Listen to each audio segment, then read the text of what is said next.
Everybody now. Level up,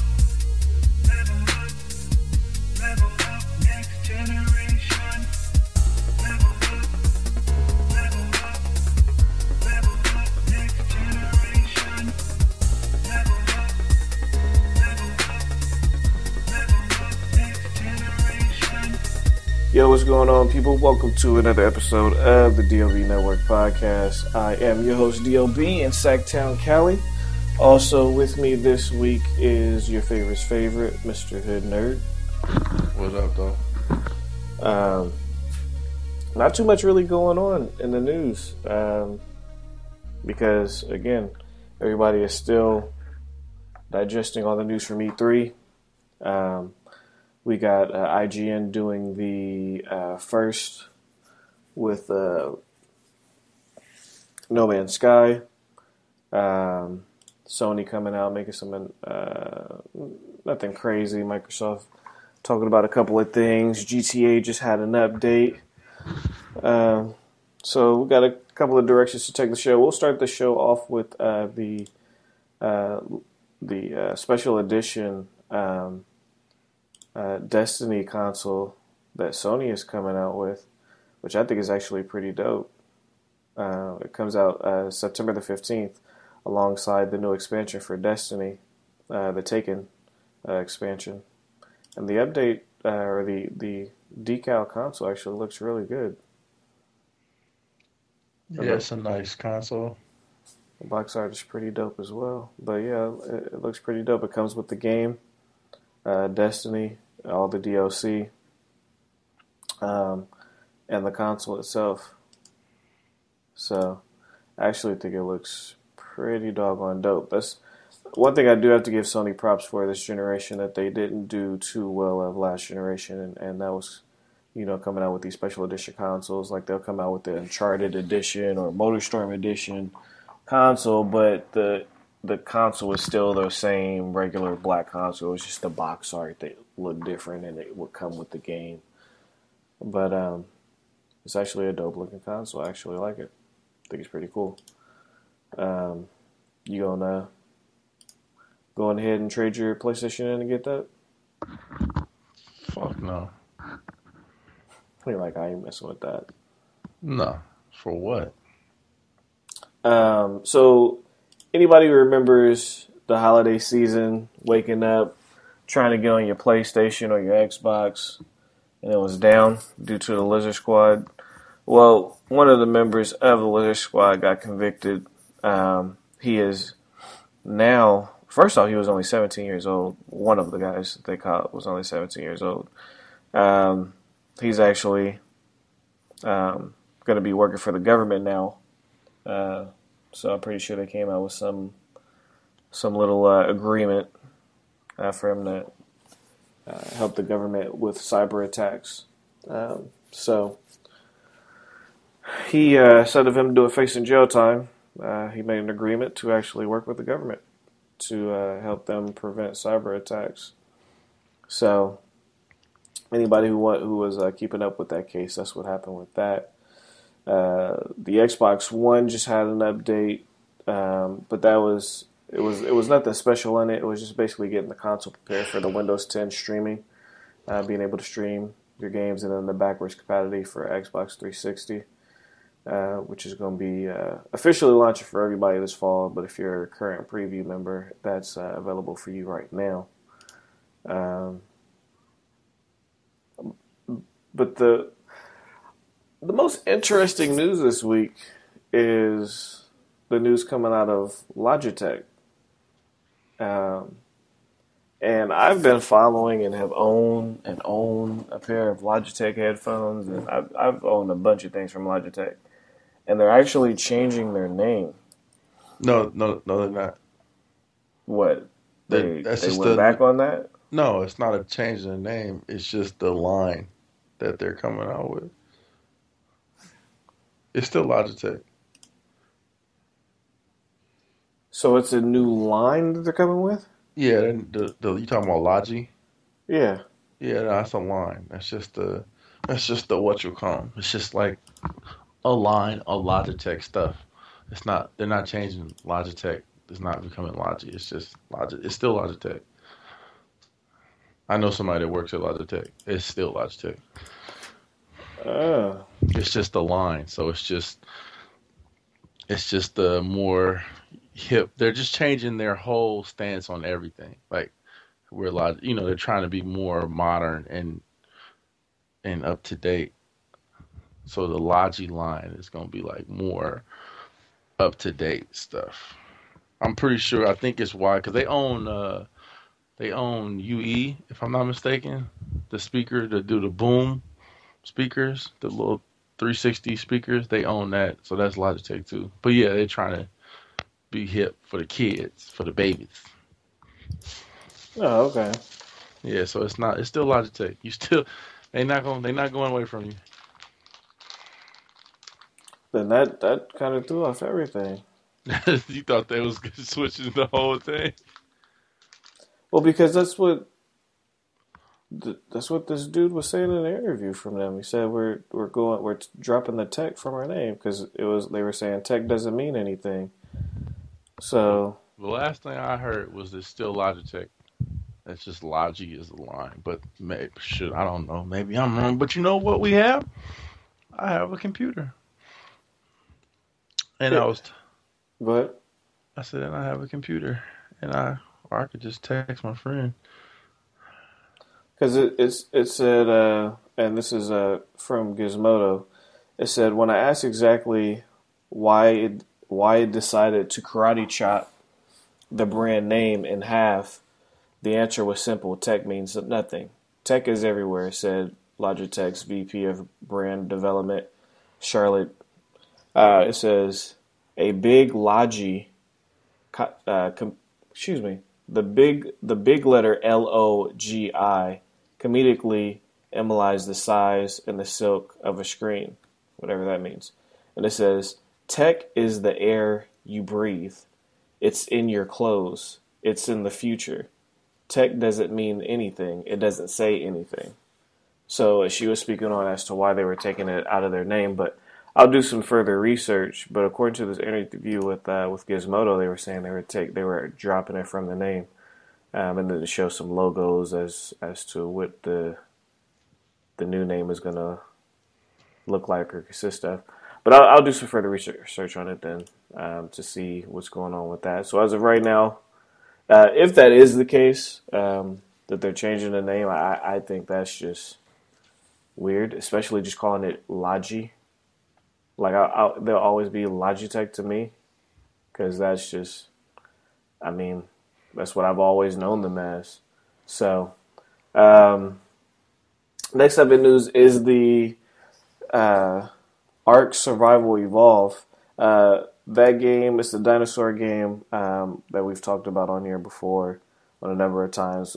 Talked about it when it was before it actually came out for the public to actually check out.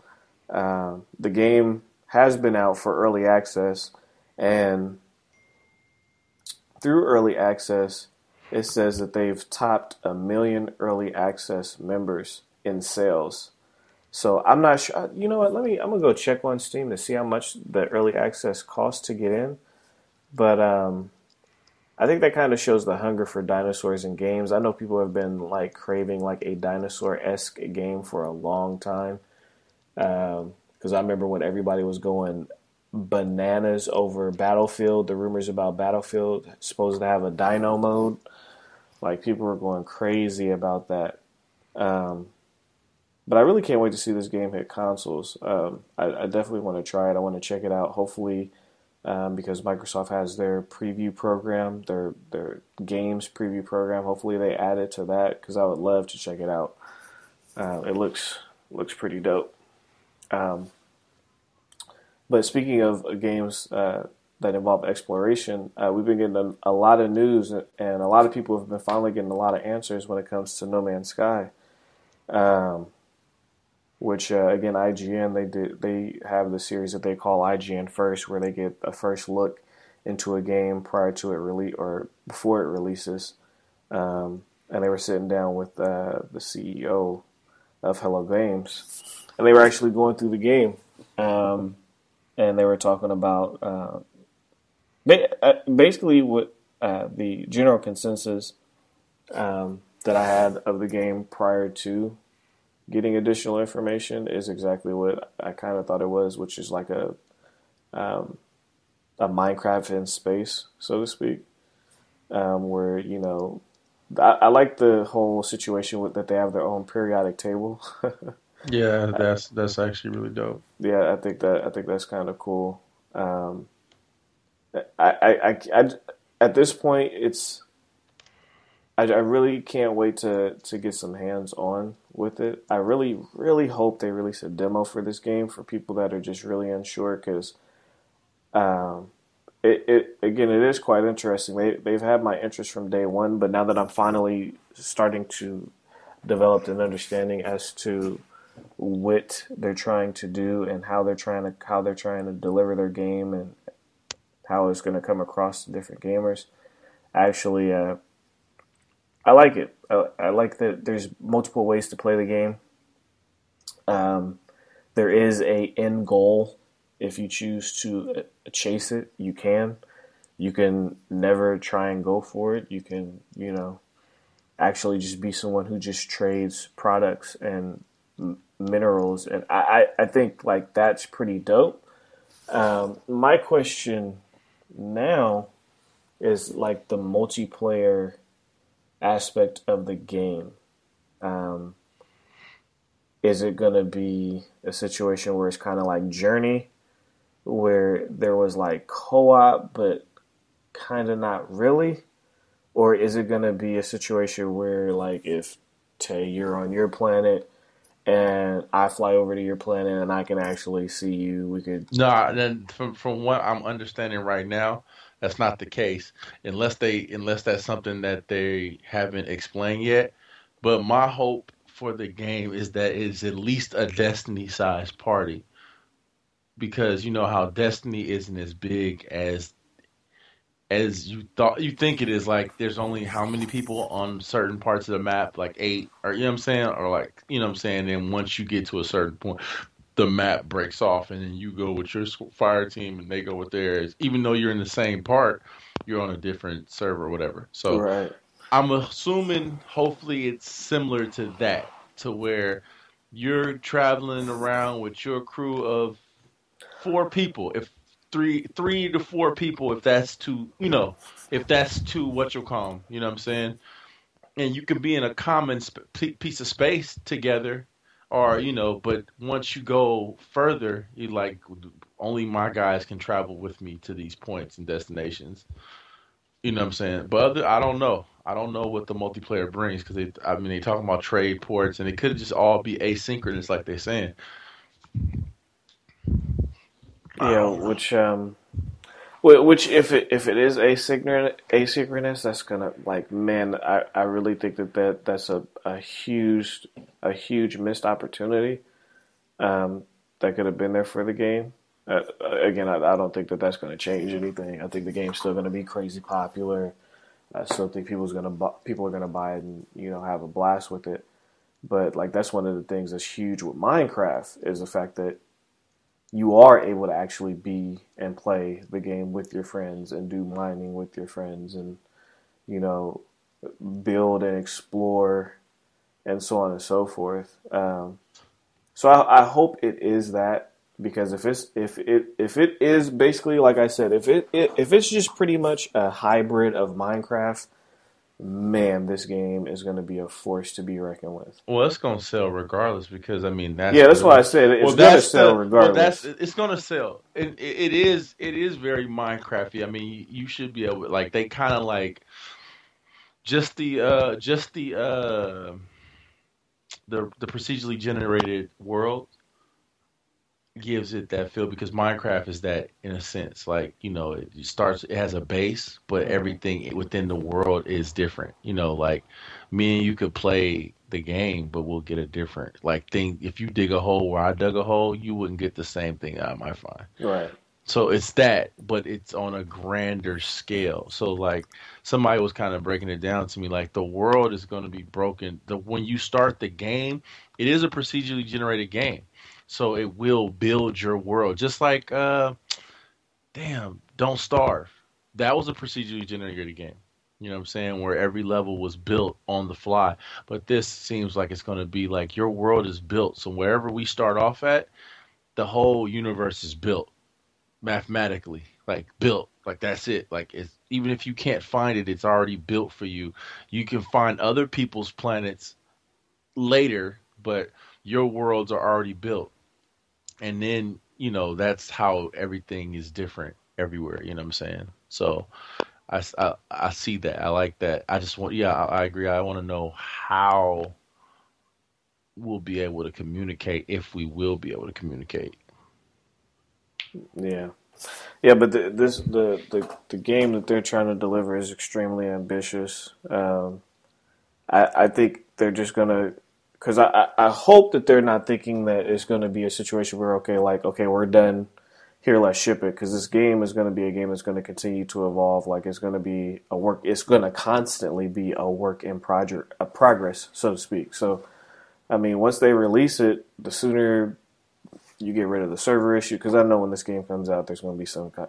It's inevitable, especially with at what they're trying to do. Like it's crazy what they're trying to do with such a small studio at that, because it's a studio of 12 people. I know they're getting help from Sony, but the core studio, Hello Game Studio, is a group of 12 guys, and the game is so ambitious.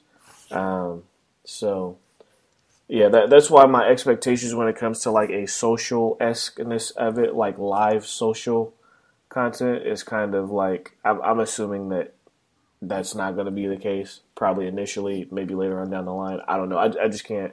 I can't wait to hear that aspect of it as far as to, because they said that there's some form of a multiplayer, but they just haven't went into what that is. And typically, when we hear multiplayer, when it comes to console gaming, we're thinking, you know, all of us being in one specific area at the same time.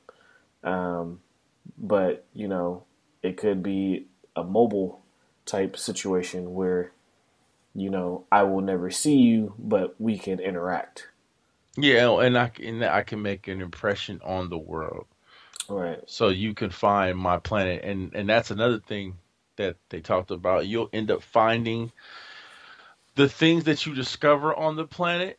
When someone finds that planet, it will help them understand that world. Right. Which is dope, because, you know, an undeveloped world, someone never really discovered it. Somebody's been there, but they never really did anything on it. You won't know what's on that planet. You won't know if it's dangerous. You won't know the conditions, the animals.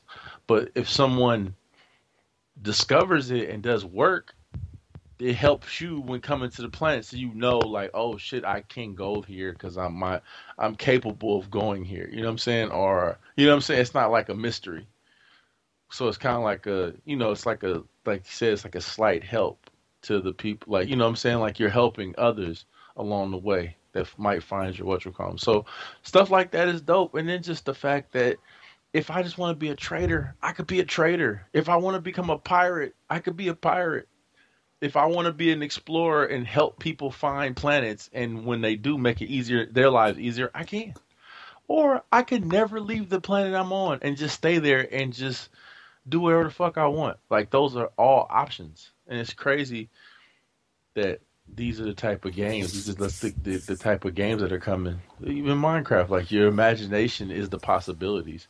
There's an underlining story, but if you don't care about it, you don't have to do it. Yeah. You know what I'm saying? Pretty you can much. literally mine for weeks, years, and just be like, I'm happy making hella money. Units. You know what I'm saying? This is what I like to do. I like to trade. So I'm definitely happy to have a better understanding for it. They definitely have clarified a lot for me. More so, like, confirmed a lot for me. Because, again, like, looking at it and hearing about the game, I always got that Minecraft feel. So now that I have a better understanding for it, that's cool. Now I'm just looking to... Now I'm looking to hear these details on the multiplayer. Man, just give me the damn game. So, yeah. Just take my At fucking this money. point, I'm tired. there's a lot of people... I've been tired. I'm tired. Just give me the game. Give it. Yeah, there's a lot of people just ready to get the game. I'm assuming it's not coming until next year. I hope not. I But hope it's like I hope it's a sneak attack. Yeah, they could just drop it. Because again, this is that type of game where, like I said, it's going to continue. Like, it's always going to be a work in progress. Yeah. Games like this, it's always going to be a work in progress. Like they're always going to be working on it. So this is one of those games where they could drop it wherever. It really doesn't matter. It doesn't matter. Yeah. It's a game that grows with the community that grows with it. Like Minecraft has grown with the kids and the adults because if people played the beta, shout out to my young homie that had me in the beta. I didn't get it at the time. Like I didn't ever thought of Legos. I just thought it was this weird ass game that people was playing. You know what I'm saying?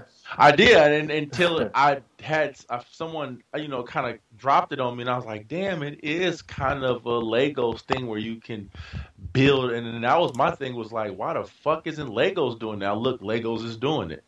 You know what I'm saying? But it's like too late. Yep, too late. They should have did it immediately. Like, oh, here's a fucking box of Legos. That big old school box used to have a Legos, and just do whatever you want. And it would have made as much money as Minecraft made, if not more, because Legos has more. It had it has all these figures. So whatever. I'm excited for it, but yeah, it's just going to be an ever-growing game, and who knows, we might not have multiplayer at first because they don't really know what this game is going to be or do, and that could be something that comes in a future update, or you know what I'm saying? Like that's how it was in Minecraft. Exactly. So that could be like something that they're like, we can't give it to you at first, but once we do, then you'll start having, now we added multiplayer where you and 4 of your friends can travel around the galaxy together, finding things and traveling and setting beacons for each other and warping to each other and blah, blah, blah. The question that people are having right now is whether this is going to be a retail game or both. I think it's going to be both because Sony jumped behind it. I think it would have been a digital only. I mean, I could see it being digital only. I could see this being a digital only title, but I feel like there's still people that are skeptical of digital titles, so it would make more money if it was a disc-based title. I personally will have this digitally. If that is the case, how much do you think they're going to charge for it? I think it's a $30, $40 title. I don't see it being a $60 title. They can charge $60 for it, and people will still pay it. But I feel like it'll be a $40 title. I definitely hope that they don't do that. I think they'll jeopardize the success of the game if they try and charge $60 for this. Yeah, I'm not saying that they couldn't. It's just they can. It has so much hype behind it, so much fanfare and hype, and it had the crazy part about the game. It has legs. Like other games, you will tire out of. You will tire out of certain games, but this game, you could change your play style and the game won't get old. You know what I'm saying? Like, that's why Minecraft still sells, because our Minecraft does what it does. Not saying Minecraft charges $60, but a kid can play Minecraft for a year one way and be like, you know what? I want to play like this time. You know what I'm saying? It's just, you play how you want to play. Yeah, I think the price point is definitely going to determine the success of this game. I see $40 though. I hope they don't try and do, because that's one thing about the success of Minecraft is the fact that, like you said, it was a game that had legs, but I felt that the way they deployed it was smart. Well, they didn't even know, they had no clue. Like Notch, I'm sure Notch didn't have any clue. I'm sure Notch. I don't think he thought it was going to be as big as what it became to be. No way. But I think the deployment of that game is what made it. The cheaper, the better. The cheaper, the better, and the more accessible, the better. Because it was the first game to come out of Steam's early access, and it's a word of mouth game, and it was a word of mouth game. Oh yeah, and it was a game that was very word of mouth. It was a game that went through schools because a lot of little kids played it, teenagers and younger kids. A lot of younger kids played it. It was a word of mouth game. It was a, have you played this? I've heard stories of kids meeting other kids from other countries, having pen pals through Minecraft. Like they have, I think a kid, it was on the news or something out here where these kids from like this middle school have a friend in like Bolivia or some shit, and they had their parents pay for them to have a server so they can pen pal with their friend in Minecraft. That's how they communicate. So they have Mm-hmm. their own server, their own world together. And I'm like, if you really think about it, that's pretty fucking dope. Yeah. Instead of writing a letter, these kids can talk and visually do something for each other in these world. You know what I'm saying? Like leave notes and build things and just have fun. Like that's crazy. And they have never met. They might meet one day when they're older, but they've spent a lot of time, quality time playing that game. And that game's like, I'm like, that's crazy that game is like that. So if Sony and Hello Games saw that, they like, man, this shit could be monstrous. And then it's dealing with space and planets and it just looks really good. Yeah, it does. They have my attention. I'm sorry. I'm Yeah, tired of talking about they it. got a lot of people's attention. They got my attention. They definitely got mine as well. I'm just waiting to see what happens with it. How are they going to charge it? How are they going to launch it, release it? Yeah. Price point. But I am definitely interested, and I would definitely like to own the game. I think we'll hear about that at Gamescom. Personally, since they're a British company, since they're British, I feel like we'll hear about that at Gamescom or Paris Games Week or whatever. I'm pretty sure they'll probably say or show it off at games. I think Sony's holding all their cards for Paris Games Week now, since they're not doing Gamescom, or at least they're not doing a conference at Gamescom. They'll be at Gamescom, but they're not doing a conference there. But that's actually a really good segue. Because hold on, before you segue. Oh, sure. I just wanted to go back to Logitech. So I got this information off the wire from my source that works at Logitech, and from what I am told, I was right. So Logi is the label, and they're gonna a few years from now, their plan is to change. They're gonna eventually drop the tech from Logitech, but as of today, it's still Logitech. Okay. So they want people. So I'm assuming what they're trying to do is they want to get people comfortable Right. with the idea of the word Logi. So they'll have Logi products. So like so it's like if Sony just changed its name to PlayStation, they just like how they're naming everything PlayStation. They're like, well, guess what? We're just PlayStation now. Everything, TVs and everything. You know what I'm saying? Mm-hmm. But you should have seen it coming because we've been doing it for years. You know what I'm saying? I feel like it's kind of like that, like how they're just trying to like get people used to the word Logi. You know what I'm saying? Logi keyboards, Logi this, even though they're still Logitech, but eventually once it's popular enough, Logi speakers, Logi this, and then all of a sudden it's just everybody just says Logi. They stop saying tech, then they'll just take it away. So which is kind of smart. So it's like weaning you into it. We know you've known Logitech for years, but that's the thing. Like, and this has been a thing that's been known for a while. From what I've been told, this is something that they've been working on for a long time. Well, yeah, it's definitely a decision that you make overnight for sure. But good for them though. They're trying to get more hip because they make good like keyboards and headphones and stuff like that. So good for them trying to catch up to the times and make cooler products, like going out and buying the Jam Box, or Boom Box, or whatever it's called, the speaker line, the UE speaker line, or whatever, which is a good speaker, a good portable speaker. They make like 3 different sizes, and they're actually like really dope speakers. 360 portable Bluetooth speakers. So it's like I'm pretty sure they're just gonna drop that, and this is gonna be like a Logi line thing. So good for them for trying to reinvent themselves into this new wild west of a market for these millennials. So in regards to Gamescom, while Sony won't be there, Nintendo's never there, Microsoft will be there, and they've confirmed once again that Crackdown, Quantum Break, and Scalebound are all confirmed to be there. Their conference is going to be, or their briefing is going to be held on August the 4th at 7 a.m. Pacific Standard Time. That will be 10 a.m. Eastern here in the States. Again, that's on August the 4th. So you'll be able to watch that live on Xbox.com, on Xbox Live. I'm pretty sure YouTube and Twitch as well. Yeah, and I'm pretty sure various of other websites. So, curious to see what they're going to show, if they're going to show like these games actually running, or if they're just going to be talking about them. I'm pretty sure we'll see Quantum Break because we've seen gameplay of that. But Yeah, I was gonna say I think that one has to be done. Like, like are closer to done than Crackdown, but who knows? yeah, Scalebound, I'm assuming we will finally see some gameplay of that.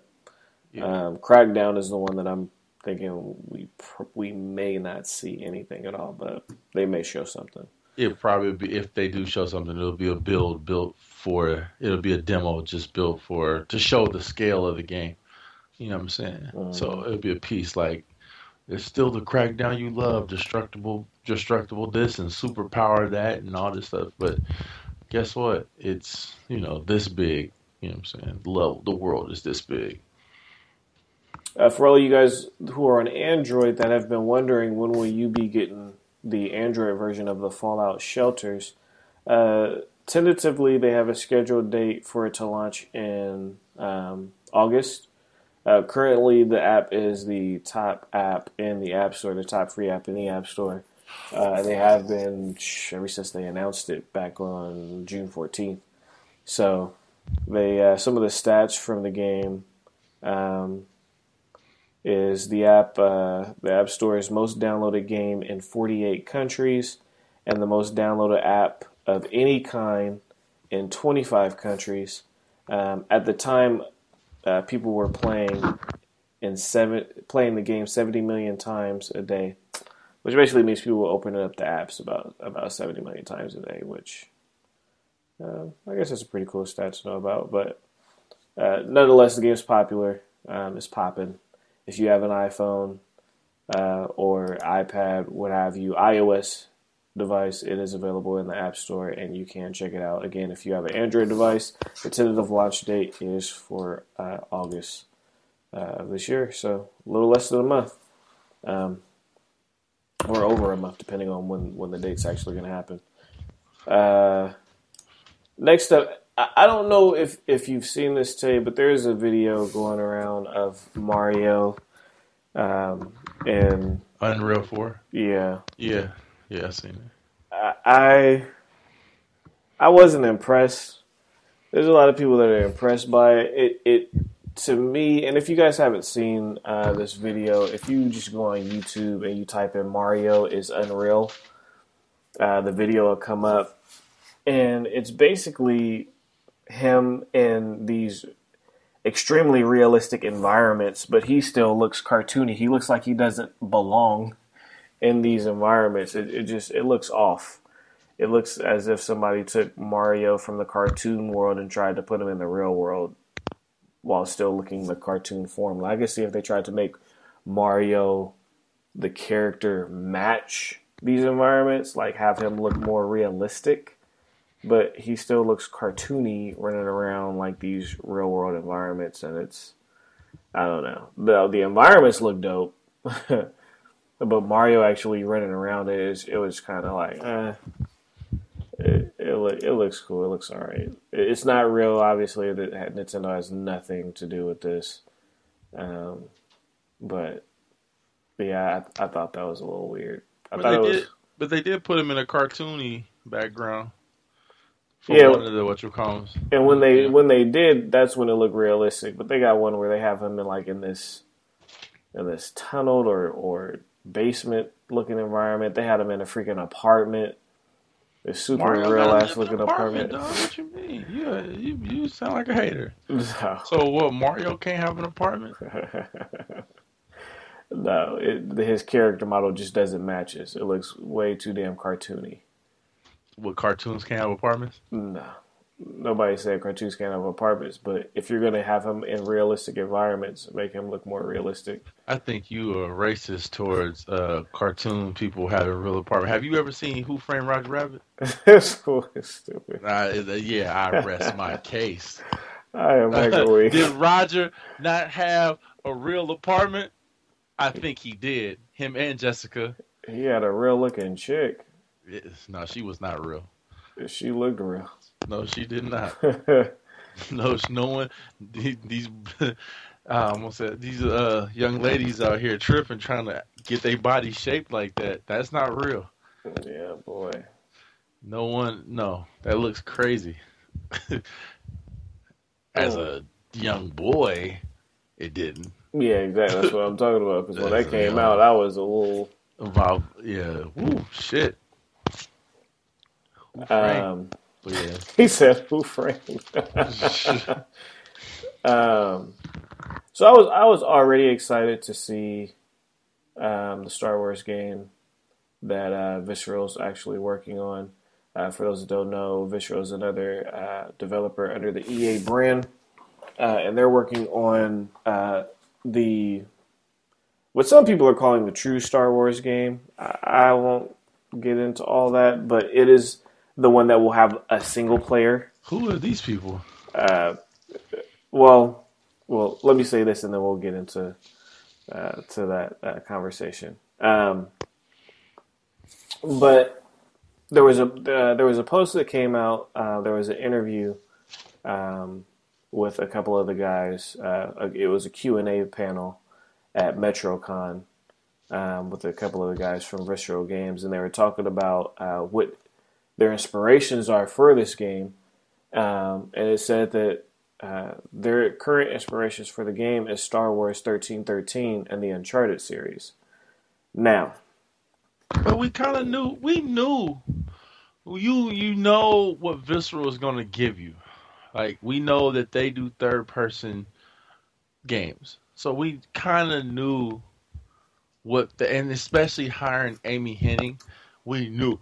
You kind of knew that. So, like, when that came out, and even Nolan North saying, it kind of feels like Uncharted, that's also a jab at Naughty Dog. You know what I'm saying? So, no, we knew that. We knew that. Which I would love to hear that story.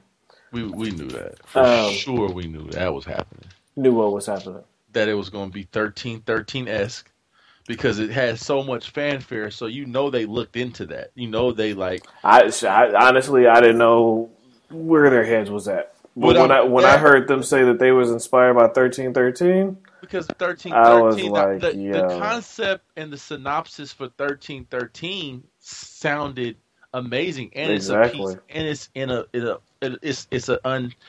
it's mentioned, but it's in an untold part. It's a prison colony, and I was just mad that game didn't see the light of day. Like, they should have just passed that along to EA since. But that's LucasArts, though. Exactly, and they should have just been like, "Yo, look, since we decide to sell to Disney and Disney decides to go with EA, like, yo, they should have just been like, look, here's the rest of the assets." They could have co-developed that game. That I will never forget when I saw that. The game had changed. Remember, but the game that we saw, they had changed that game again because it came out that game was going to be about Boba Fett. Like, it was going to be 1313, but it was going to be about Boba Fett. It wasn't going to be about two other bounty hunters. It was going to be about Boba Fett. So it changed again. So I'm just happy something's happening in that world, and it's going to look better than what we saw. Well, yeah, with that Frostbite engine, it should. I mean, looking at Star Wars Battlefront. Well, I don't know if Visceral uses Frostbite. I think they have their own engines. I'm not sure because I don't think Dead Space was on Frostbite. Dead Space was when Frostbite was just becoming an actual thing with EA. No, this is the third. What you call a Frostbite though. With Battlefield 3, that's when it was starting to become a thing. Frostbite's been around for a nice little piece of time. I think Visceral has their own engine, in-house engine. They might switch over because look at Mass Effect. Mass Effect is switching from. That seems like that's just EA. Like, if you're on EA, that's what you're about to be using. Yeah. So, Listen, I ain't tripping. if they don't, whatever they choose to use, I just hope the game looks good. But just hearing that was their inspiration, those two titles, definitely got me more excited for the game for sure. Yeah, so it's gonna be an action romp. But I mean, 1313 felt like Uncharted anyway. If you go back and look at that trailer, just the not I only mean, the I don't know if cover. it's a duck and cover, but Well, I no, didn't just play the game. no, From what I saw of the game, I didn't get an Uncharted feel from it. the But vibe of him, the cinematic feel of that kind of gave me an Uncharted feel, like the whole airplane sequence when he was climbing up the airplane wing or the spaceship wing, and he had to jump across. It just kind of had that like adventure romp. You could tell. I'm not saying they, but they wanted that Indiana Jones, that adventure feel. Like it wasn't going to be slower pace. It was going to be a vibe to that game. I mean, I just saw an action game when I saw it. I didn't get the Uncharted vibe from it per se. It just reminded me. It just of a third, because if that's the case, every third party action game will remind people of Uncharted. No. Because Gears plays nothing like Uncharted, and it's third person, and even vice versa. It's just the essence of the game kind of felt like that. But every third party. Yeah, I thought the game looked good nonetheless. Yeah, I would. It had my attention. Whatever inspiration people felt it took from, I just thought it looked good. It caught my interest when I saw it. I was like, yo, if that's coming out at launch, that will be the game that I get. And then it ended up getting canceled. Yeah, that was sad. But hearing that that's their inspiration, I definitely want to see Amy Hennig's writing skills in a Star Wars universe. That's going to be quite interesting. I can't wait to see. I hope one day we get a chance to hear what went down at Naughty Dog, though. I truly would love to hear that story. Shit, I read something that Uncharted was already 8 months into development, or 8 months in when the Uncharted team took over. So that means it was like you 8 mean months. The Last of Us team? That's what I meant. I got you. I pulled one of your numbers. It happens. Yeah, it does. Yeah, 8 months. That's a long ass time for a team to be working on a game or to be involved. You know what I'm saying? So I don't know if that's ever gonna come out. Yeah, that's what Nolan North was saying in the interview, that they had to scrap 8 months worth of mocap, and like I said, when that situation went down, like I had instantly said, yo, this game is getting delayed. There was no way that game was coming out this fall. I didn't care what nobody said. Sure enough, the game got pushed back. It got delayed. I mean, when you had her leaving, then oh boy, who was playing the villain left, it was like, yeah. About it. Yeah. When all that stuff was coming out, I was like, this game is getting delayed. There's just no two ways about it. And I didn't even know that they had scrapped everything. So if that would have came out, I would have been like, oh yeah. Because they pretty much started from square one.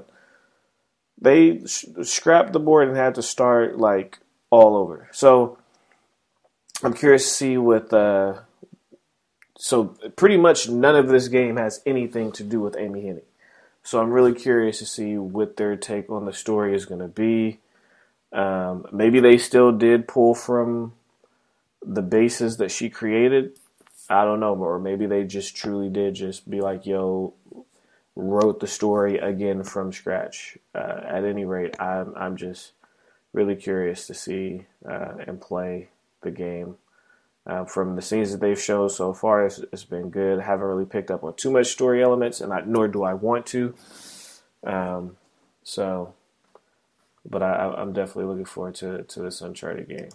But yeah, boy, it's looking like that and The Division are going to be coming out roughly around about that same time frame. So that should be interesting. Microsoft is dropping or changing the name of its music service from Xbox Music to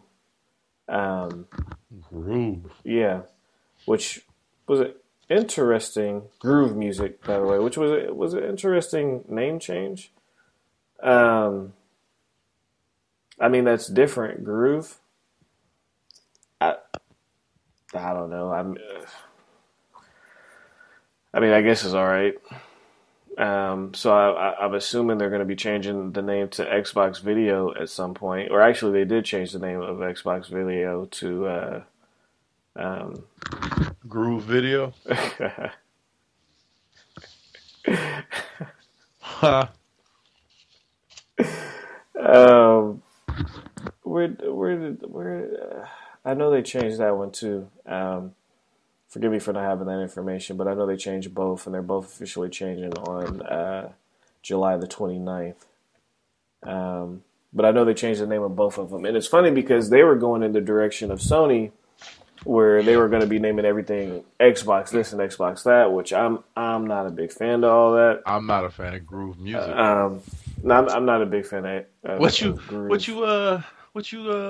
I'm on groove music right now. That sounded music? like that just didn't. They didn't take any time or effort. Yeah, that's lazy. I would have preferred. I mean, I guess they didn't want to go with Microsoft Music either, because that. No, they should have just stuck to Xbox Music. Xbox Music, like, that's it. Cool. We get it. It's music on the Xbox. You know what I'm saying? Like, you're already. I mean, obviously their phone division is drying up, but we've seen that coming. They're not gonna. It doesn't look like they're gonna be making Windows phones anymore. But so I don't know. Maybe they don't have. Which I don't blame them for leaving that market alone. Well, they just came in too late. They went. It's two things about what they did with that. I don't even think they came in late, because they've been making freaking smartphones for forever. This is what I'm saying. They never made one that hit. They changed. They didn't change. Like, they had an opportunity to fight back early in the game, but they kept making bogus phones. And then when they tried to come back fresh, it was too late. You know what I'm saying? Like their interface had some stuff going for it. It's just, it was too late. Like, if anything, they should have been the ones trying to buy. What was that? Palm. Yeah. That shit went to waste, man. Like, that's sad. Who bought that? HP? HP bought that shit, and then it just went to waste. Like, oh man, that's such a sad situation, because I don't know if people got to use a Palm WebOS at the time. Excuse me, but WebOS was dope. I think Android TVs use WebOS. Like, you mean their own version of it, or? Yeah. Because, like, it was really dope. Like, it was all the stuff that most of these phones do now. Those phones were doing it. So you could tell Palm was ahead of the curve. Like, they were ahead of what the norm. You know what I'm saying? Like, all the cards and switching and, you know, not being intrusive, your phone not being intrusive when you call and all that stuff. All that stuff was already on the pre. It was crazy. You know, your playlist. It was a dope phone, just a bad design, and that's why it didn't hit. Palm would have still been fighting. Their phone design, they was being too stubborn. That's the problem. It was too small. They were being stubborn. I was like, what are you doing? Trying to go against the grain. That keyboard was too small, and the phone was too small. But by the time they came out with the Palm, was the Pre-Duo or whatever, the bigger version, it was too late. People that already been like, meh. And you already lost so much money on the commercials for the small Pebble. Like, if that was just a candy bar phone shaped like that, the Apple would have had a fight on their hands. Apple would have had a real fight, because people would have been like, well, this is a dope phone, because people bought the Pre. I know a few people that had the Palm Pre at that time. It just ended up sucking. Yeah, it sucked all right. It was. Yeah. Yes. Oh, it's just called Movies and TV.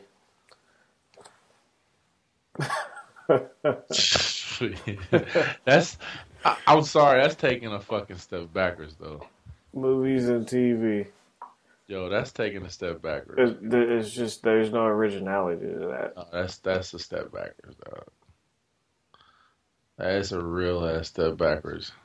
It's like, come on, man. There was no game plan that went to the No, that was like Groove. You could definitely tell that was a bunch of, take this how you want to take it, but old gray-haired white men sitting at a Yeah, boardroom table. groove. Yeah, because like groove isn't even a word that's used. Like you're grooving.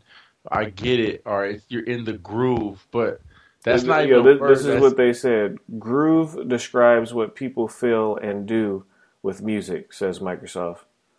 Oh, you falling. Yeah, but people that use your console, the majority of the people that use your console don't know what the fuck groove. In the groove. Like no one Baby, uses let's that get our word. groove on. Yeah, no one says shit like that no more. So you're not. Who are you selling this to? I get it. I know what the fuck groove is, but my 14-year-old They cousin, should have called it stanky leg music. no, they shouldn't even called it that. It shouldn't have just. It should just been what it was. Like no one. No, dumb. But I mean, whatever. It's their music. It's their music thing. I That's don't not even selling. know how they're doing with the streaming They music should just situation. went 'Cause out and you partnered. never even hear. Nothing. They should partner with somebody, just like Sony did. Go save title. Go get Google. Do something. Partner with somebody and be like powered by, and there you go. You win. You know what I'm saying? You win, and then people it might actually because look what Spotify did for PlayStation. It's hella people that got Spotify now, even more than there already was. Like there's a lot of people that have Spotify just because of their PlayStations. Like I actively started using Spotify more because of my PlayStation. Because when I play games, I know you did too. It's unfortunately that they struck that deal, because I wish they would have just been, because what I was thinking was PlayStation Music was going to end up being a place where you can just get access to music from a number of different sources. Yeah, and I'm still hoping that's the case. I'm hoping that but the power According to what I'm reading, that's not going to be the case. Like that is an active contract that is between Sony and Microsoft. So yeah, don't expect title or anything else or, on there, or Apple unfortunately. Music or anything. Yeah, I was hoping that like you said, PlayStation Music was just going to be like just like everything else, Netflix and Hulu and all that stuff would just be like a hub. Like you might not have Spotify, but you have Rhapsody or radio or whatever. You can go get those apps and you can stream it and play in the background. Yeah, I feel that Sony, they have great ideas, but they just be coming up a little short sometimes. I mean, they partnered with because that would have been dope if they just would have been like, "Yo, here you go." Who do you like? Anybody like all Pandora, whoever, iHeartRadio, whatever, Napster, whoever. Yeah, go get them. Go out to all these companies, give them. Just like how PlayStation Music, Spotify looks like it fits the PlayStation. Go out and get all these motherfuckers and be like, here, this is PlayStation Music. We want your apps on here so people can access your content, your, on their thing. But it'll be powered by PlayStation Music, whatever. Yeah. I just feel that was a huge, because it's like when it comes to media, like, that's an area that you don't lock down. Like, if it's their stuff, then okay, I get it. You only want people accessing your stuff. I get that. I understand that. But it's like, give your customers the option. I know they try and act like, oh, we're just a gaming console. But Sony, you are Sony. I ain't stupid. You ain't pulled the wool over my head. I'll say that. Everybody else may be dumb and think that you're all about just gaming. But I know you guys want this console to be the center of the fucking living room. Like, that's always been what Sony wanted. Everybody like, that does it. Yeah, of course. So it's just like, why? I'm like, man, but man. Yeah, but it is what it is, though. So there's no telling how long this deal is struck for. You know what I'm saying? And somebody could come along and find a loophole. Because, I mean, I'm looking at Xbox has Pandora, Xbox has other things. So, we'll see. Well, we already know. We already know how Microsoft apps on apps. Yeah, apps on apps. And I feel like Xbox has an API, or they have a that they give to. Oh yeah, you have to. If you don't follow their rules, you ain't. They are Apple all day when it comes to that. which is what I'm curious how all this which stuff is- is going to look once the update comes. Which is good because, well, I'm pretty sure they have dev kit. They have, it has it'll have what you call 'em, just like how I'm really curious to see how Cortana works. Like, that's going to be interesting. I've Yes. had a chance to use her one time, and she is freaking dope on the phone. I don't know how she's going to be. Well, the on the demo looked Xbox. crazy. I mean, the demo just to be like, say the person's name. I'm hoping Yeah, that I was can do that with crazy. TV because there'll be times where I'll be like, watch this show, Mm-hmm. and it won't watch the show, and I'm like, damn, I wish it would do that. You know what I'm saying? Mm-hmm. Like watch the 49er game instead of having to say watch Fox. The channel, yeah. No, I'm not talking to you. Stop listening. That'd be dope. Or if you could just say, yo, when's the But next time? to be able to say, blah, blah. Whenever you're watch able to speak more something, freely, so you could be and like, it yo, will when's the next search TV for show that come on? something, and if it's not on live, maybe she'll say, oh, well, here's the best available source for that. Wow. You know what I'm saying? Yeah, that would Which be is sick. dope.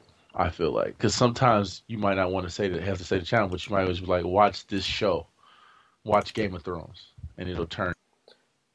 Yeah, no, I definitely feel where you're coming from, and I think that's going to be the case. Or what as far as like just saying the name of a show, but I think what's really going to make the Xbox dope is when you're just able to just freely speak. I don't know when that'll ever happen, if ever, but when you're just able to be like when's the next show a list of show times for South Park, and then it just gives you a list. Like that's going to be crazy. But yeah. I'm looking forward to the update. I like what the new OS looks like.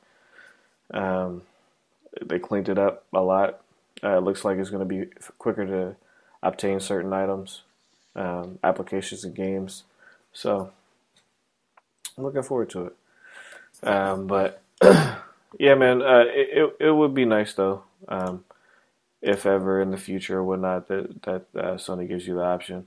But like you were getting ready to say before, they partnered up with the most popular music streaming service currently right now on Spotify. Yeah, so it's not like it's like some a one that like no one's on. That I mean, the majority of people are already on it, or a lot of people are on it, and so it just would have been nice to have more choice. So I agree with that too. Yeah, I definitely hope this generation that's something we see from PlayStation is them allowing more apps on the device, whether it be video or music or whatever the case may be. Microsoft, they are like, they are going all in. They're like, if you want to make an app for the device, have at it. Because when you got freaking Reddit, I haven't used Reddit on the Xbox One. I haven't downloaded that app, but they're just, Reddit freaking has an apps app. on top of apps. Yeah. So, like I would definitely like to see that from Sony though, because again they have a perfect platform to do it on, with the PlayStation brand, so popular selling console. So you would think they want to keep people on their console as much as possible. So hopefully that's the case, and that's what they all want. They want to keep people on their console. That's why I think it's pretty smart of Microsoft to add that HDMI in. Because now you just have the Xbox laying on top of your television, which that's crazy to me. So at any given time while I'm watching TV, like that still has not, like it still kind of catches me off guard when I'm watching TV, and I'll see when you sign on. And I'm like, yo, that's freaking crazy. That's kind of cool. It is kind of cool when that happens, though. Like, you see your friends sign in. Because it makes me forget. I'm like, oh, shit, I am watching this too. Yeah, through the Xbox. Yeah, that is a cool thing.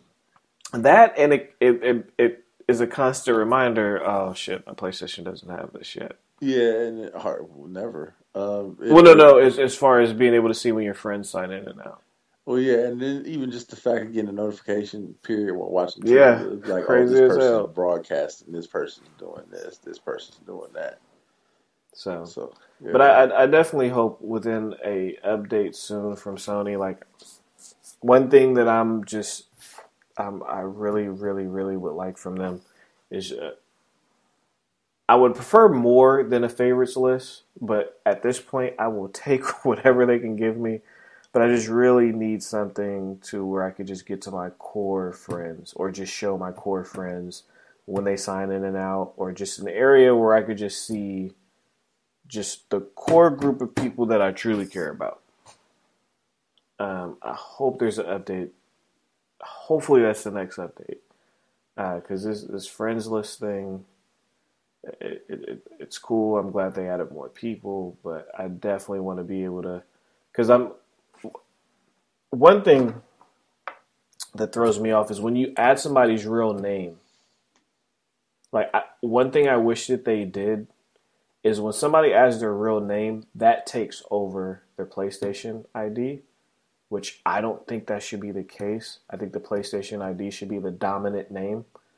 So, for instance, I have some people on my friends list that will sometimes change what their quote-unquote real name is, because their quote-unquote real name, you're right, it's not their actual real name. It'll be whatever name they want to put up there.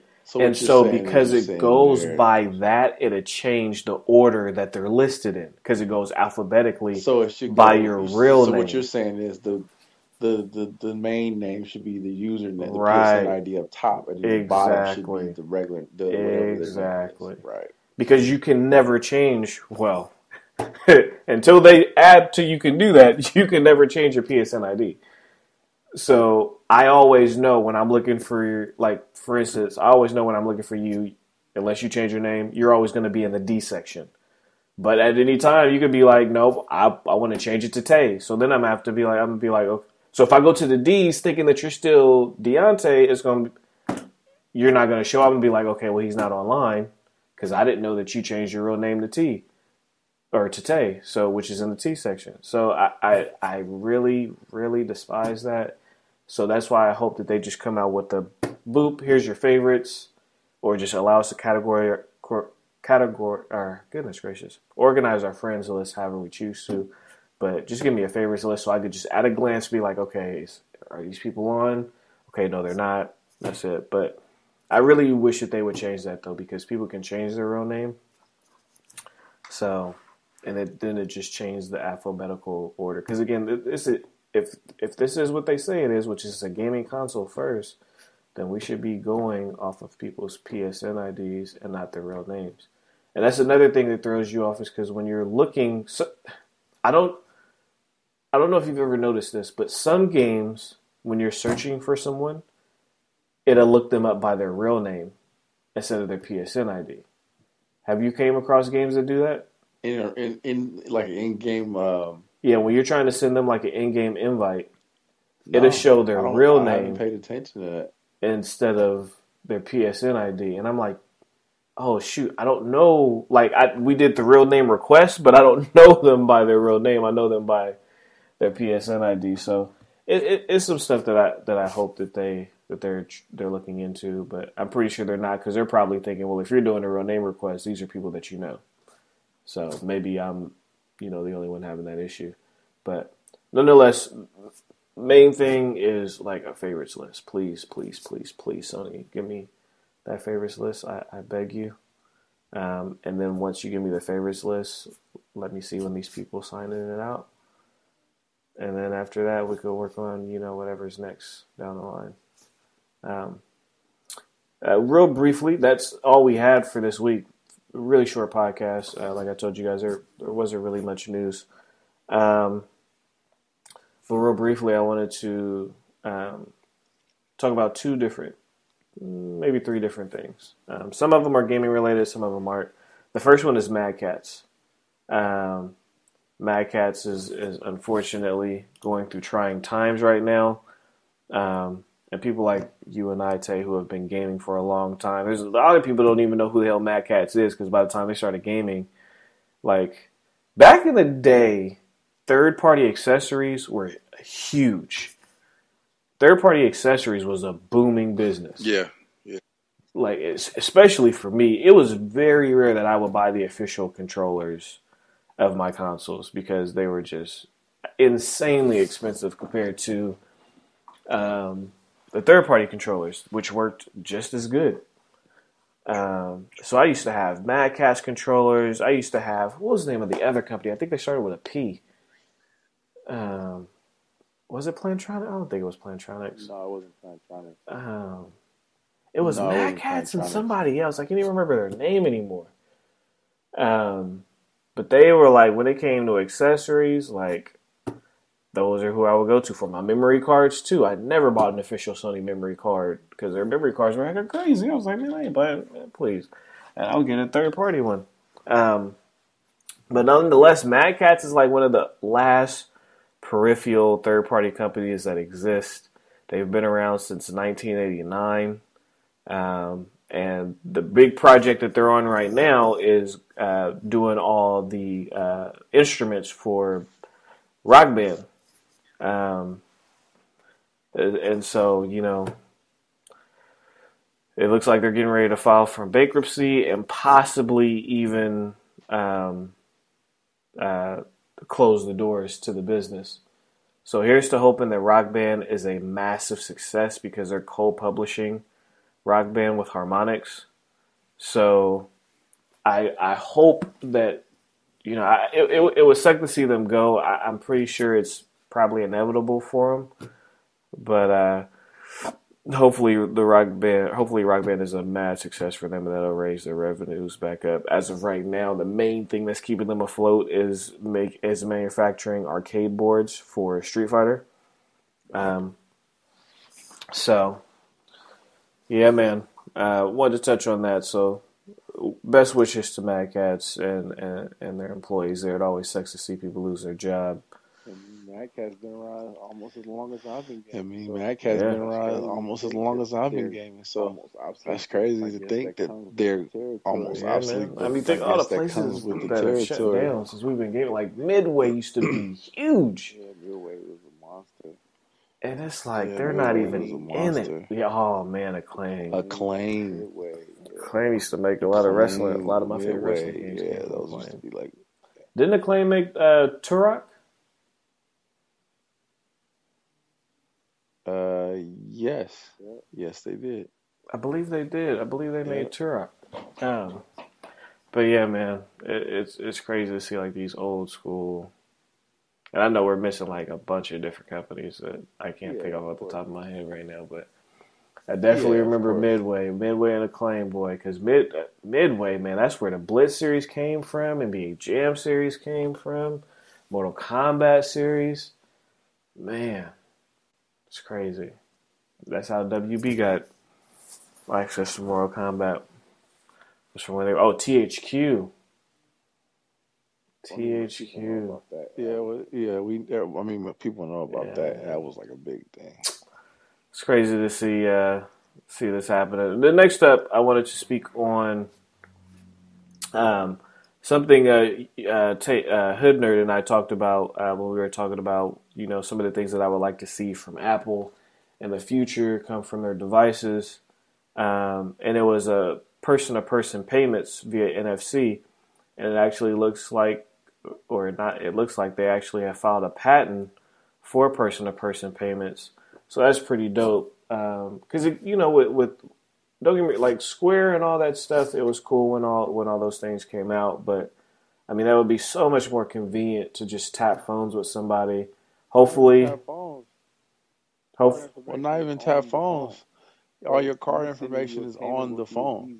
So me sending you a payment would be as easy as me logging into iTunes or whatever, wallet. It'll be wallet, and sending a peer-to-peer information, and I can use my thumb. Yeah, for sure. You know what you call it. So it would be as easy as that. It's going to be that. It's going to be probably two ways. You can do it. I'm right by this phone. I set it up. I tap phones. Bam, we out of here. You know what I'm saying? Or hey, I'm not near you. Can you loan me $20? All right, you got your phone? Yeah. Here's $20. Blam on your card. Thanks. You know what I'm saying? And then they'll do something where they'll undercut everybody and be like, because it's a bunch of services that do that. Like right now, I forgot, it's one that a lot of people use. I forgot what it's called. But basically, it's the same thing where you can pay someone. Because if you think about it, you've been able to do this like with and then you have what's that called? Red Cross, like Red Cross Blue Shield. Whenever like some kind of issue went down, you were able to text a payment. Confirm a payment. So. Yeah, hopefully, again, that's something that I've always wanted. I think that's pretty dope. Google Wallet does it. You can do it with Google Wallet. PayPal does it, but PayPal charges a surcharge. So I'm pretty sure Apple's going to stiff them and be like, if you're transferring payment. We're going to see, because I was thinking about that. We're going to see. Or if they do, they're going to undercut the. Because that's a lot of money to be made for them. Money, yeah, for sure, sure. I'm sure. But they're going to probably undercut the PayPal or whatever percentage. So it'll probably be like a standard surcharge of like an ATM fee or something, which is still a lot of cheese. Because when you look at how many people have, I think they said 50 million people bought the iPhone 6. So 50 million people. Yeah, but then that's not including. But 50 million people have the iPhone 6. You got to include 5Ss because that's the first one with the Touch ID. You got to include iPads. You got to include Apple Watches. Well, the only reason I wouldn't include the Apple Watch is because that works off of the phone. And unless they make it its own independent device. I mean, but what I'm saying is, if you have a watch, if you have a phone, you're obviously going to have the watch, or one or the other. So that's why I just said 50 million. That's just crazy in itself. That's a lot of people, regardless. Right. But we not even include. Even if you include like the 5Ss and the iPads, but just going off the 50 million that have an iPhone 6, that's crazy. Anything that has Touch ID. Anything that has Touch ID, or they might be sick and be like, you might not even need to use Touch ID. That's just another way. As long as you got an iTunes password and up to iPhone 5 or 4. Because just think about it. If they got a penny from 50 million people, that's 50 million right there. I wish I could get 1 penny from 50 million people. But it'll probably be a bracket. It'll probably bracket because they probably will limit how much you can send per. Oh yeah, you better believe there's gonna be some kind of security situation. Somebody get access to somebody's phone and try and send hella payments. Not only that though, but not even that though. Just think of it as a hustle. Think of it, because wire transfers cost. So imagine if you could wire transfer for a penny or whatever the cost is. People going to be like, oh, for sure, I'm about to wire this money from this account, you know what I'm saying, to your account, and not be charged nothing that a bank is going to charge me hella money to do this transfer. But if Apple's only, you know what I'm saying? So I'm looking like that. They'll probably have bracket. It'll be bracketed off or taxed like percentage wise or something. They'll figure it out. They'll figure out a way to get it. But it'll still be convenient to send 20 or whatever the case may be. Like, I owe you that 100. Here's that 100. And it's not even a waiting. It's just an instant thing. Like, blam. You know what I'm saying? It's on your card or your PayPal account or whatever you have linked to your Apple iTunes. What else was there? This piece of news. It's funny how there was one point, I don't know if you guys remember this, there was one point where Microsoft was talking about getting rid of the Xbox division. They didn't need it, they didn't want it, and it's funny because now the Xbox division is one of their key pillars. The new CEO, the guy who came on as CEO, was one of the main people who was trying to get rid of the Xbox division. He was trying to sell it off. Yeah. He would have lost his job so fast. And now he would have lost his job so fast. Xbox One, the HoloLens, and obviously the Xbox division is its top pillars right now. What's going on? Yeah, but what's going on Microsoft, like outside of? Well, hopefully, I'm thinking this Windows 10 is about to be a freaking resurgence for them. If all goes well, that might put them back in the game. Hopefully. But that's what I'm saying. But what I'm saying is right now, Microsoft, that what's popping in Microsoft As far as pop culture outside of goes, Xbox? nothing. So But as far as what's making them money, nothing. So all that Windows software, that Windows 365 or Windows 365, Office 365, all that crap. yeah, But as far as pop but it's culture, still not. I don't think it's making it. But I don't think it's doing what Xbox is doing though. As far as like the brand, of course, there's still software. Like, of course, there's still software. There's still, PowerPoint and all that shit. But Microsoft, it's the brand. It's at Microsoft. The brand of what you call them is crazy. Xbox. Are you meaning revenue, or are you meaning just synonymous? What are you referring to? Because if you're talking about revenue, then the Xbox division ain't close to the software division. Because it's funny that you brought that up. The most recent episode of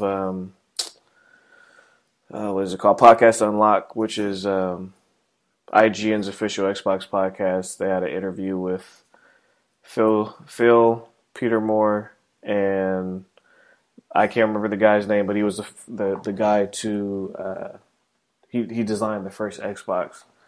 And there was one point in the interview where they were actually talking about how that when they have I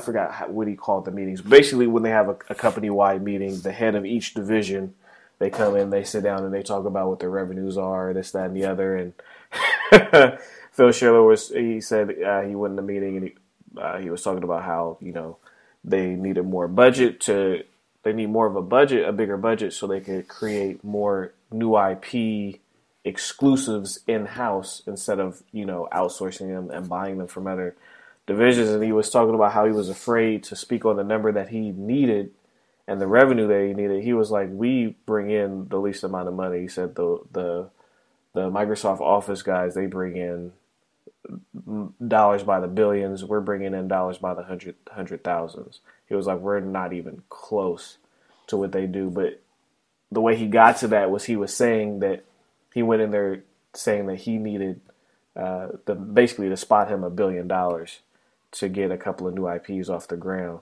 And he was like, what I asked for in a year is what the Microsoft Office guys make in a couple of months. And it was funny because he was saying that prior to Xbox One, the reason he was telling that whole story is he was saying prior to Xbox One, that wasn't happening. That's why they had to go out to get third party to do exclusive games for them, because Microsoft didn't see them as a lucrative enough business to be giving them $1 billion, expecting profits from that $1 billion back. But now that the Xbox One is moving, it's funny because PlayStation is so far ahead of the Xbox One.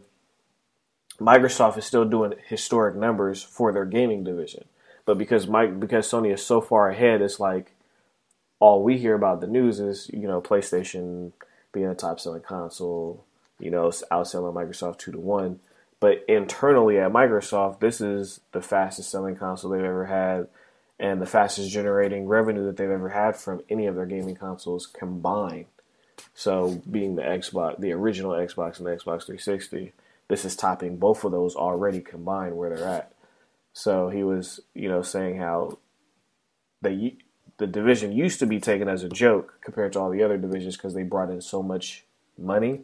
But he was like, now because they're seeing that the gaming division is a lucrative division, he was like, now they're actually giving us the money that we're asking for. So it's crazy to hear that because people were thinking, Microsoft didn't want to develop their own games. When they did, it's just that they wouldn't get funded. So what they did, it was just cheaper to go out. Which is crazy in their own sense. And that's why it kind of makes sense why a lot of stuff that they wanted to do was failing. Because they had an old Because the gaming division, because one thing I didn't know, and I don't know if you knew this about Microsoft, is when they first did the whole Xbox thing, even up until the 360, like just recently, they actually moved onto Microsoft's official campus. Prior to that, they were off campus at their own, on their own little territory of like their own little mini campus. Yeah, they had their own. Like they had their own thing separate they from had their own Microsoft. thing. I They never had their knew own that. I thing thought that was over all Yeah. there at the campus Yeah. on Microsoft. No, they had their own. No, they had their own. So he was like, once they had started their to own take thing. us seriously, It's that's not- when yeah, they pretty actually. dope. I forgot what division he said they moved out, but because he was like they wanted them to be closer, and I was like, it's just crazy. And he was like, we, him himself, he was like, me, Peter Moore, Peter Moore's background is Sega, so on and so forth.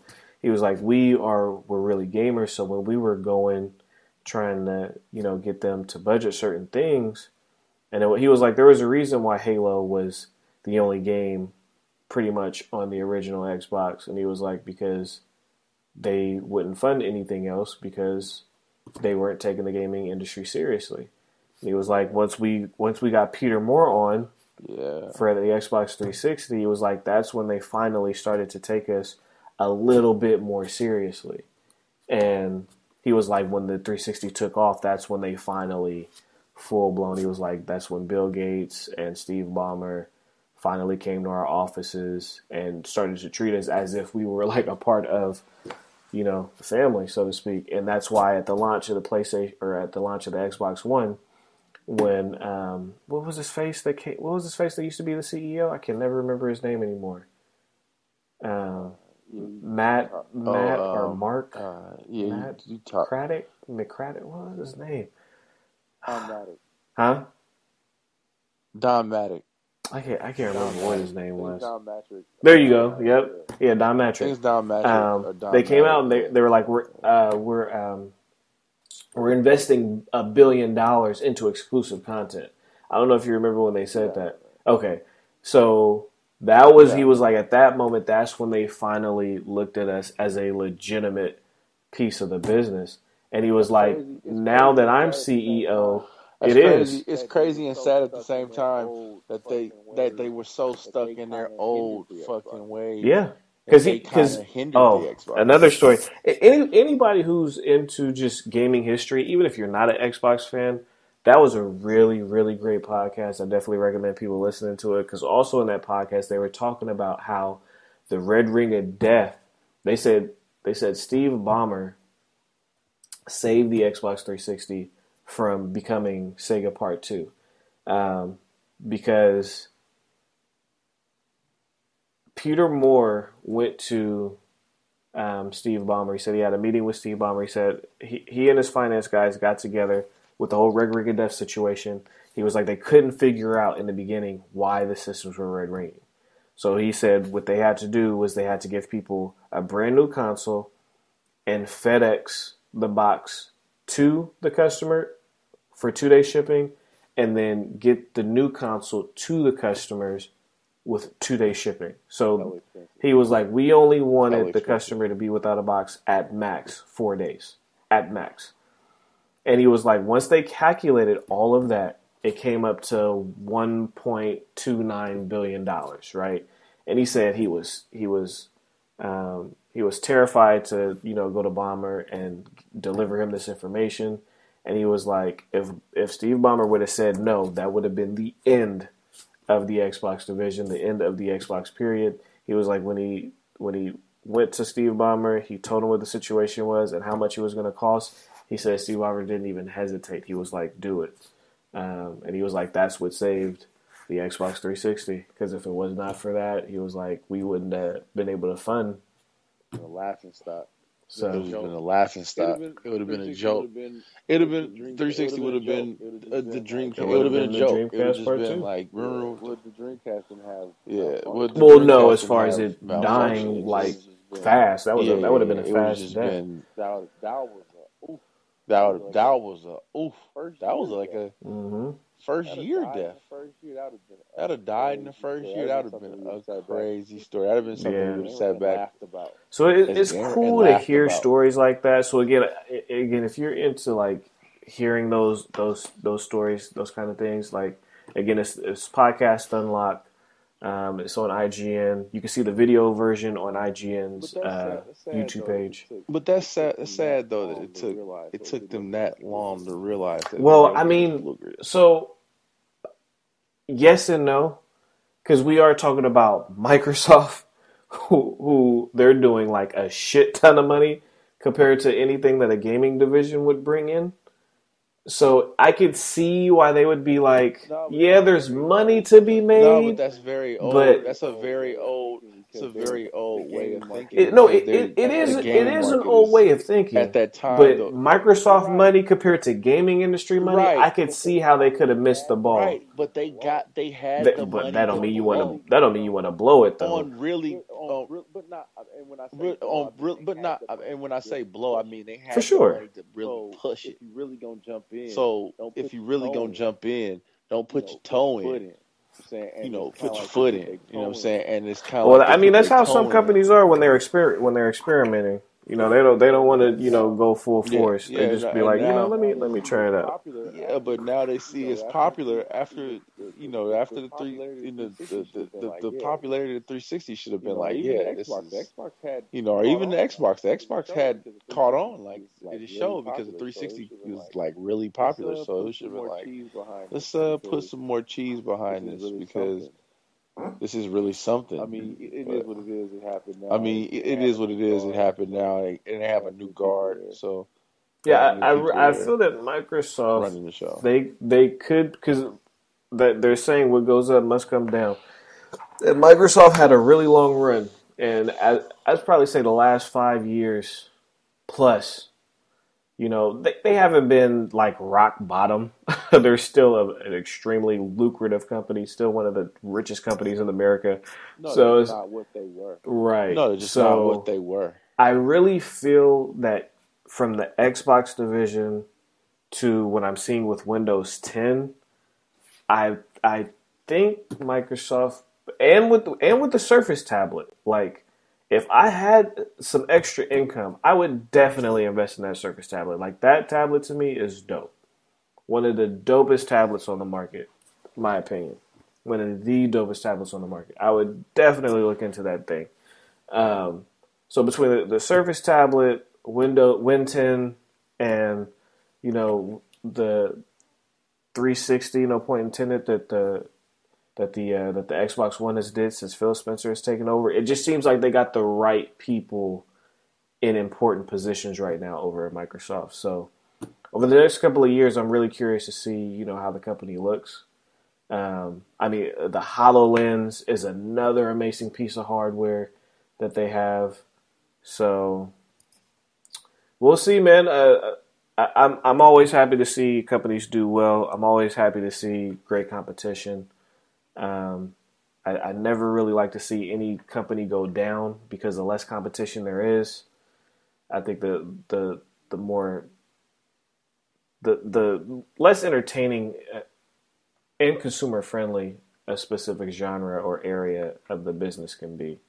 So I mean, because Microsoft. Well, you never know. Well, not as of right now, it doesn't sound like it is, which is a good thing. But before, it was definitely a possibility. They were like, yo, we are looking to sell this division. And I was like, ooh. They would have lost. Somebody would Amazon or somebody would have came in and scooped that. Now, see, if Google would have scooped it, I would have been like, okay, cool. That almost would have been like a wash. I don't know about Amazon. I don't know about Amazon. They well, just having money don't mean nothing. You got to have a vision. Like, you can have all the money in the world. If you ain't got a vision, like Apple has all the money in the world, their gaming console sucks. That thing, like, there's a lot of people that don't even know that they even had a gaming console. Well, yeah, that was at a time when gaming was weird. I think that they tried again. You talking about the Pippin. But that was a long time ago. Yeah, they didn't even know what the fuck they So they could try now. I don't know how they would do right now. I think they would need a gaming division. They would have to go out and hire people that are known for gaming. I mean, you got design, so you already got like a world-class design team. So designing a console would be easy, but it's the people. You have to go get. They would definitely have to prove it to me. That definitely, if they came on a gaming console, that wouldn't be a day one purchase for me. I don't see Apple in it like that. Like, if gaming was a thing to them, they would have jumped in a minute ago. Yeah, they would have did it a long time ago. They would have did it during the iPod days. Because at that time, that was when Sega died, so it was prime for someone to jump into the Sega. I mean, hell, even when the mobile game was going crazy before the freaking what was the name of that popular micro gaming console? The Ouya, that was when it was hot. That's when freaking people were talking all out the side of their damn mouths, talking about mobile games is taking over console gaming and consoles are dead and all that BS. Like, that's when they should have jumped in. Stupid. I was like, I said, are you guys insane? These games look as good as the PS2. That's great. Cool. We're on the PlayStation 3 now, so you better step your game up. Yeah, but that's cool. But what happens is those games. First off, you don't have no tangible controller. Like that's one thing you got to fix. You're not gonna sit and play a phone game for 8 hours. You can sit in front of a computer. You can sit in front of your TV, but you damn sure ain't about to look at no. Yeah, that's what I was gonna say. Not even 5 at that time. 3.5, yeah. 3.5, 4-inch screen for no damn 8 hours. You know what I'm saying? With no physical buttons. Ain't happening. So it was nice. I mean, it's cool. There's a lot. Yeah, phone market's crazy. There's still phone games that sell. Look at Game of War and Clash of Clans and all that shit. But console game is not going anywhere. That was just a it was just hot. It was hot at that moment, and you still may make more money on a mobile game than you will a console game. But that still doesn't make the game better. You're gonna touch more people. No, you're gonna touch more people. That's a given. That's a given. You're charging $5 or free for a game. But you know what's funny though? But then if that's you can the buy case, shit. Why don't console games do that? Not sell a game for $5, but why don't they sell games at a cheaper price point and then just offer, because I really feel that's why every game is going open world, because there's literally not a game anymore that sells you a game at $60 and then there's no DLC to follow it. It's always DLC. But I don't think the mobile concept works on console. 1,000%. I just don't think that it works. I think it works on mobile and even PC. I'll even say it'll work on PC as well. But console gaming is just. I've yet to play a free to play game. Well, it's rare to work on consoles. PC. It's rare to work on PC as well too, because it's just something about your phone that people don't feel as bad paying. See, my thing is, if the right free to play game came to consoles, all the free to play games that have come to consoles, they're weird. They're off. They're different. Maybe, but I feel like the games that people are into on the phone wouldn't translate well to your big screen. You know what I'm saying? So I feel like that's why mobile games win, because they're just burst games. You know what I'm saying? You set up your fort, and then you wait for somebody to invade your clan, and then you come back an hour later while you're at work or on a train, and that's just how it works. Where console gaming, it's like that cinema experience. You come in a race, you come in a race, you come in to fight, you come in to play hoop or whatever, where these phone games can get away with that, and you like, oh man, if I paid $5 for these rubies, I can keep grinding for this next hour and build my. So real quick, and then we'll get up out of here because we both got work in the morning. Well, you got work in the morning. Must be rough. Yeah, man. Must be rough. I'm going out to.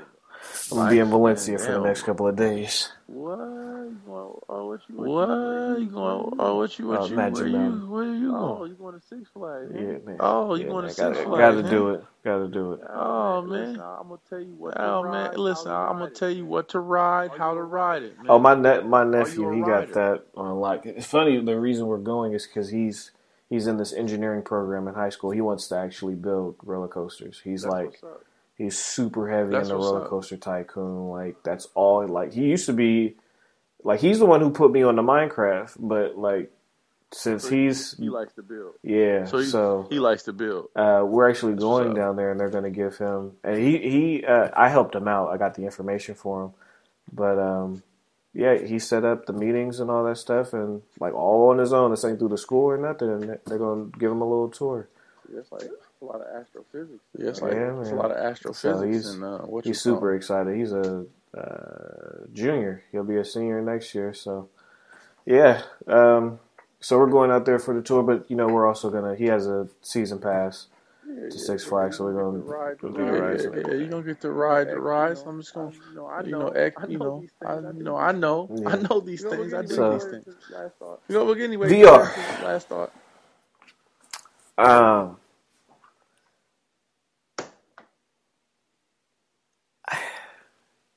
Can you imagine like playing Madden or NBA 2K in VR? Like I've always thought about it, Yeah. Always. Yeah, You dream about but We've to always- see that it's you dream about as a kid. possibly going to be a reality. It's gonna be a while before they actually take It's gonna be a while before they Yeah, actually take I it think it'll be a serious niche and game do that. before I it's think a it'll be real a game. niche game Yeah, before like I it's a can real see game. Madden It'll be doing it before I can see NBA, or should I say, it seems like Madden would be easier to do that than NBA. well, yeah, because it's quarter. You can just do. You don't have to do a full game. It could be like a portion of the game, Right. like a skills challenge type thing, where it's a supplementary part of the game where online competition, skills challenge type thing. You know what I'm saying, like that. All right, I think that would be cool. like something like that. Like I think that would be cool. But Where you have to use quarterback vision. quarterback's vision. Kind of on rails. Where it's almost kind of on rails, Mhm. You just I kind of have guess. to react. You know what I'm saying? And you just to kind of the have game. to react You know what I'm saying? to the Mhm. game. You know what I'm You're saying? not gonna be moving, so Like, because you're not going to be moving, so but you see the character moving, and you have to throw it based on certain things like that. I just gave you guys an idea, but Yeah. See that? yeah, I can I see just that. like the thirst is real, my friend. Like I'm really looking forward to VR. I know VR isn't going to be where I'm ready for it to be. We got a ways to go for VR to be where I can go, but I'm excited for it. I'm looking forward to it. Now, again, I'm a fan of Sony, but being a fan of Sony, I know their history, so I'm definitely not jumping on theirs day one. But I am definitely excited to see what comes. I was watching the London Heist gameplay today. Yeah, I watched it as well. Yeah, I watched it as well. And the one thing that throws me off, the one thing that pulls me out of that immersion in that specific game was the floaty hands and the snappiness of it. And again, I understand this is all early. Yeah. But the floaty hands, it just reminded me of old school PC first-person shooters when before it was a situation where you would just see the gun. Like, it was just a floaty hand with a gun that you just be moving the mouse around and, clicking the fire. So that's what it kind of took me back to. But I can't wait to see games for VR. Because everything that we've seen thus far has been pretty much tech demos that are, I'm pretty sure, going to become a game. Because Sony's good for that, turning a tech demo into a game. They did that with what's the name of the game? What's the name of the camera game that came with the system? Oh, Playroom? Yeah, Playroom. Oh, Playroom. They did that with the Ducks on the PS3. So I'm pretty sure a lot of these games are going to be really, but I just can't wait to see like an actual get. Like I really feel that if, and I'm pretty sure it's not, but if No Man's Sky doesn't support VR, I really think that's going to be a a miss. That's going to be a miss on their part. I think that would have been a perfect game to represent VR in the earlier stages. Possibly could have made some people who planning on waiting, they probably would have jumped in earlier, sooner, quicker. Even if it's just an add-on. Even if it's just, as simple as just using one of the axes, which it would be as your head. That would be amazing. Excuse me, but I'm just really, really intrigued by VR, man. I believe I sent you the link to this Kickstarter. For the Sphere. The Sphere 2 situation. The thing's going to be $13.99. It's funny because you know how big I'm into content, whether it be photography or videography. But actually recording VR content is not really at the top of my list. Like, I'm not really excited to record VR content. A lot of that has to do with I don't have anything to freaking record in VR. Nothing of interest, that is. But just seeing, how everything is kind of getting prepared for VR just makes it really exciting. And, I really can't wait to see the things that we're able to see. Like, I really feel that phones are going to be the true push for VR. Like, people trying it with their phone and then finally being like, okay, this is dope. Let me now look into getting a for real, VR headset situation. Right. So, yeah, I'm really excited for VR. I can't wait. Waiting for Sony to announce their prices and launch dates and all that, because I'm really curious to see the rollout and all that. But yeah, before we get out of here, we will have another podcast prior to.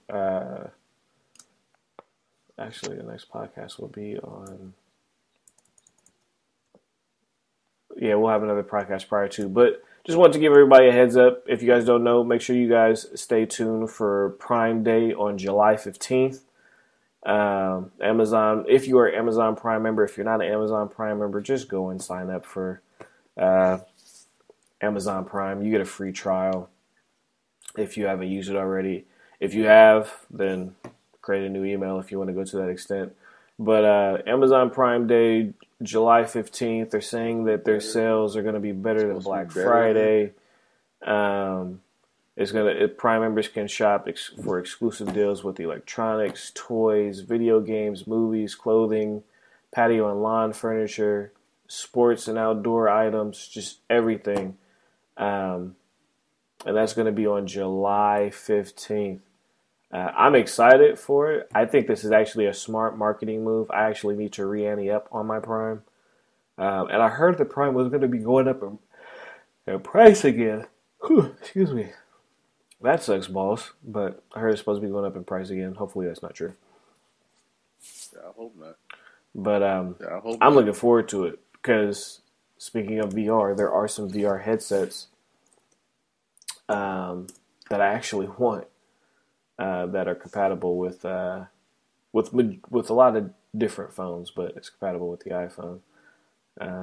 But you could easily get a Google Cardboard if you decide to go that route. I want something a little bit more sturdy than that. But I've been looking at buying an actual VR headset. Trying to get the name for you guys so you guys can go online and check it out. Tell you if you care, I'll send you I want the Zeiss one. Yeah, there you go. One? Look at you. Did I send that to you or? No, I didn't know about that. Yeah. It's like $100. That's why I'm hoping it's a deal because I'm not trying to spend that kind of money on it. Because the way I look at it, that's $100 that can be going to Sony's. Yeah, looking to get it. I'm looking to get it. It's a drone. You're looking to get a drone, huh? Doesn't Trig have one? Yeah, I've been looking. He got a couple. I think he has a micro. Yeah, he got a couple. I think he has a mic. He has a couple micro drones. I'm looking to get a micro to start just to learn the drone. My friend actually got a Phantom 1. He bought a Phantom 1 at work, and because B&H were discontinuing them, Mm-hmm. the Phantom ones, and he copped it for like $300. I was like, damn, that's a good deal. Just to learn, just to learn, get yourself Mhm. acclimated with a drone, and that's really what I want. So I'm looking at buying this Hubson it's like drone. $60. It's See, like I haven't $60. gotten the zone in the drone craze yet. It's so funny because I used to have one that I got from Brookstone way before they were like a freaking thing, and now they're freaking like the shit now. So you trying to get one with the camera on it? I mean, I don't need one with a camera. I just want one. I just really kind of want one to get acclimated. Like I know how to drive RC cars, but flying has always been something that's been different and scary for me. Like I kind of always used to want a plane, but I was like, man, I don't want to get a plane and smack it. You know what I'm A saying? lot of them are Like, really I'd be so durable hurt. though. Car, some, but I just want to get like a nice little quadcopter that I could take up around and practice for the flight time and bring it down and learn how to land. So then when I do say want to move up and go get a bigger boy, I already got flight. I got experience flying. So it's really what I'm saying. So it's really just a practice thing. It's just really for me getting comfortable with having something in the air, moving it around, changing directions. Whether I'm getting fast or slow, I still want to be able to know how to balance it in the wind and all that stuff. Gotcha. Yeah, so $60 ain't bad to me. Yeah, so $60 ain't bad to me, but I was like, Prime Day, shit, I'm gonna wait and see what happens on Prime Day. Is everything on Prime gonna be marked That's the way they're making it sound. Yeah, that's the way they're making it sound. So that's the way they're making it sound. So I'm like, just pound some tang. Yeah, because that's what I'm looking at is like a VR headset for my phone. Something cheap, nothing crazy expensive. Just something to kind of get a feel for it. Allow other people to check out who are curious. That's the cool part about it. Like, and that's the cool part about it. Like, slap it on and just let somebody look around somewhere real quick. It ain't gonna be nothing crazy, but it's something novel. So something to itch my scratch. Yeah, that's all it is. Because like I said, I'm excited for it, man. I'm looking forward to it. But that's all we have this week, people. You guys got a podcast extremely early. You're gonna be like, what the hell? I thought they recorded on Thursdays. Well, you're actually getting the podcast early Thursday morning. Enjoy it. We will be back to our normal routine next week. So if you guys have any questions, you guys want to hit us up, you guys can hit us up on social media. He is Hoodnerd CEO on Twitter. I am DLB23 on Twitter. The rest of our social networking information, including our PSN and Xbox GamerTag, will be in the show notes. If you guys want to add us, go ahead and look there and do so. We got space on our friends list, so come at us. Play with us. Game with us.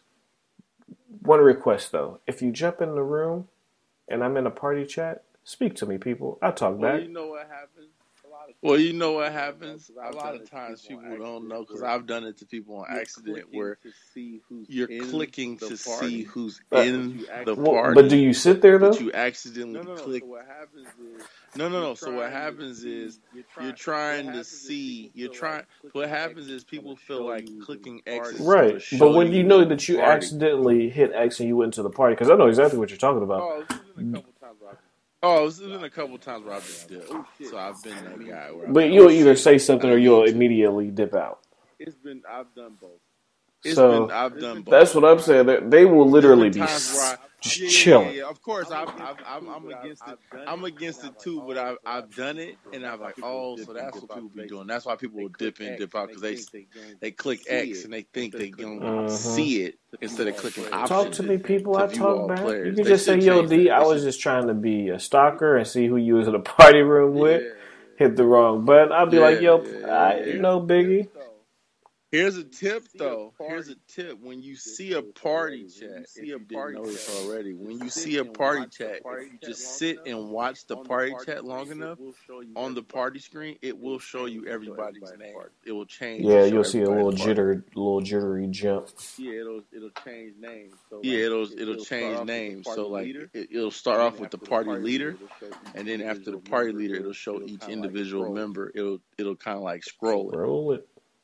So if you're not sure, you can see that. So if you're not sure, you can see that. That way, it might take you a little time. Well, Tay, is there anything you want to say to the people before we get up out of here? No, I'm tired. All right, man. Well, until next week, for Hoodnerd, myself, DLB, thanks you for coming, Hoodnerd. It's all good. You guys have a great rest of your week and have an even better weekend, people. Until the next one, we're out of here. Deuces.